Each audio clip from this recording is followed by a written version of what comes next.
Most investors don't track their returns properly. Here's how to know if your portfolio is actually performing and what to do if it isn't. Total portfolio value, snapshot every first of the month.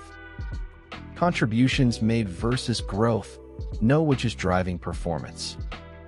Allocation percentages, stocks/bonds/cash drift over time and need rebalancing. S&P 500 is your benchmark. If you're consistently below it, simplify. 10-year average S&P 500 return, 10.5% annually. Most actively managed funds underperform the S&P 500 over 10+ years. Rebalance to target allocation. Usually stocks 80 to 90%, bonds 10 to 20% before 50. Maximize contribution to tax-advantaged accounts first.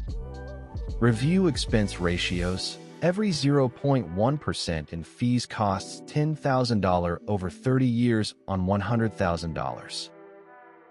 You haven't logged in 6+ months. Ignorance isn't peace of mind. You have more than 20 individual stocks. Complexity without diversification. You're in target date funds past age 40. Maybe too conservative. Get my investment tracking spreadsheet at https://fundbiz.gumroad.com. If this helped you at all, please hit the like button right now. It tells YouTube this video is worth showing to more people. And subscribe and tap the notification bell so you never miss a tip. We post every Monday, Wednesday, and Friday.